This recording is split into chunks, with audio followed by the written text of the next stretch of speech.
Are we going to war with Venezuela? What's happening here? Pete Hegseth has announced Operation Southern Spear,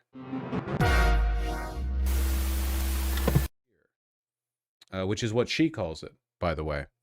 Led by Joint Task Force Southern Spear and Southcom, this mission defends our homeland, removes narco-terrorists from our hemisphere, and secures our homeland from the drugs that are killing our people. The Western Hemisphere is America's neighborhood, and we will protect it. Very America first, by the way. So what are we doing? Is this just our way of legitimizing us parking our boats outside of Venezuela and taking pot shots at fishing boats? Like, that's all this is, right? Anything to distract from the files? Yeah, pretty much. Yeah, nobody's even talking about this.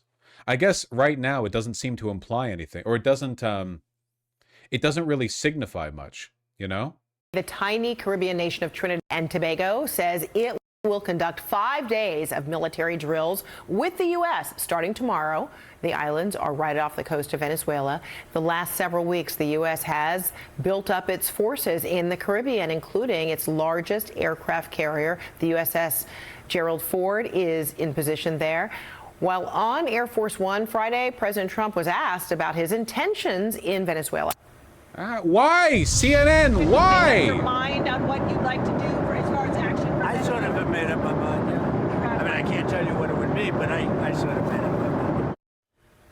The U.S. has launched 20 attacks on boats in the Caribbean, saying they were targeting drug traffickers. CNN's Stefano Postaban is in the Venezuelan capital of Caracas. Stefano, how is Venezuela reacting to all of this?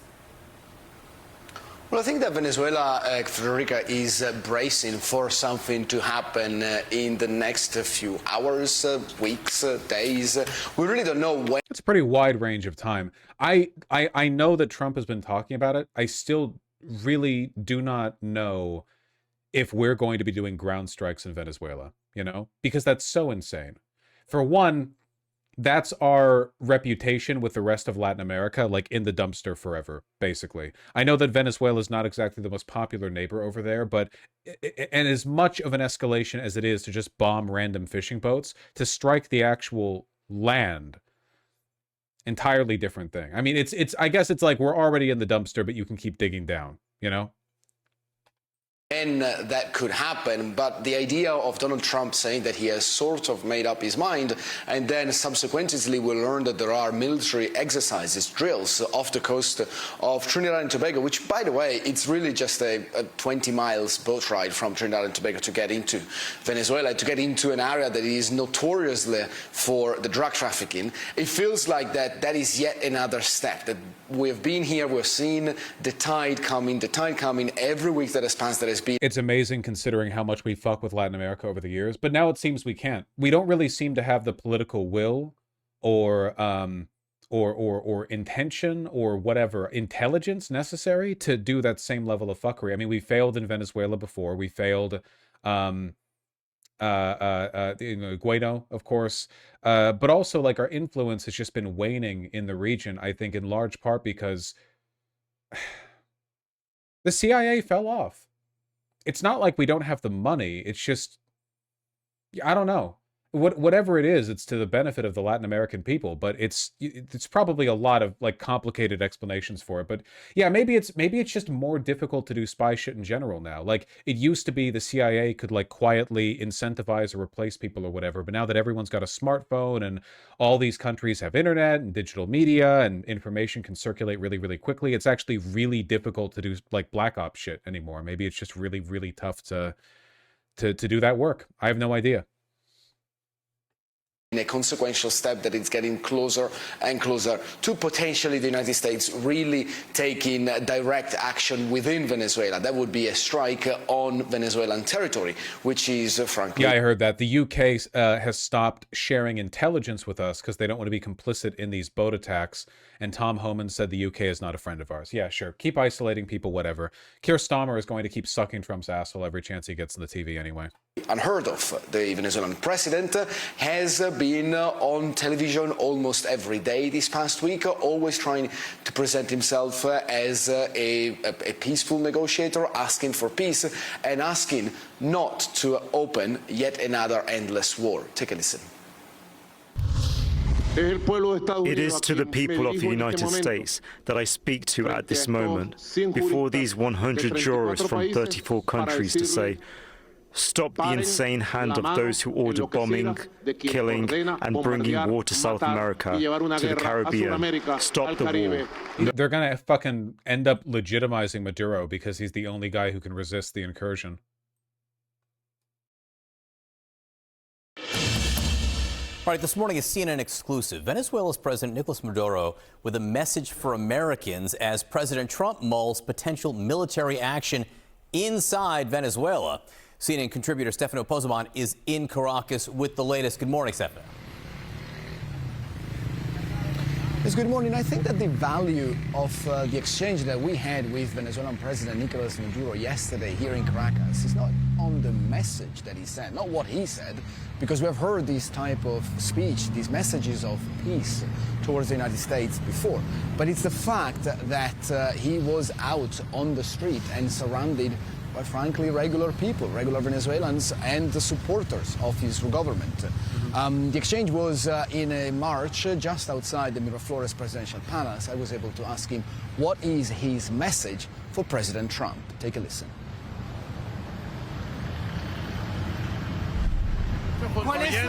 What is your message to the people of the United States, President? Nice ADR. To unite for the peace of the continent. No more endless wars. No more unjust wars. No more Libya. No more Afghanistan.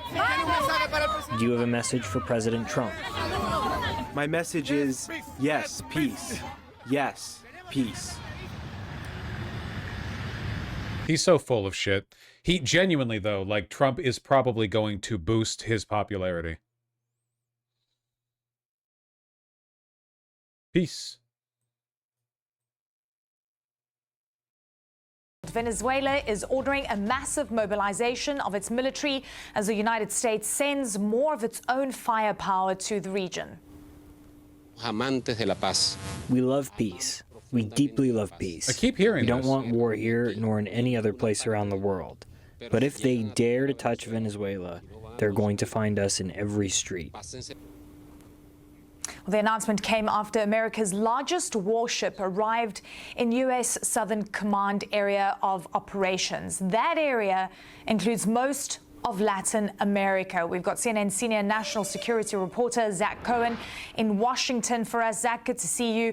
What more do we know about Venezuela's mobilization of not only its troops, but equipment as well as ammunition? And then also, What's the geography of Venezuela? Are you in for another Vietnam in the jungle? Invading Venezuela would probably go about as well as Vietnam, except we had more competent military command during Vietnam than now. So in all likelihood, it would actually go worse. Like, our president is so allergic to planning and good advice, and he's so far away from any reasonable advisors that it wouldn't surprise me if they started having to outright ignore his commands because he's like ordering deployments without logistics being set up beforehand, you know? Like 40,000 people onto the beach now and they have no fucking food or whatever. how significant is it that the USS Gerald R. Ford is now in Southern Command's region?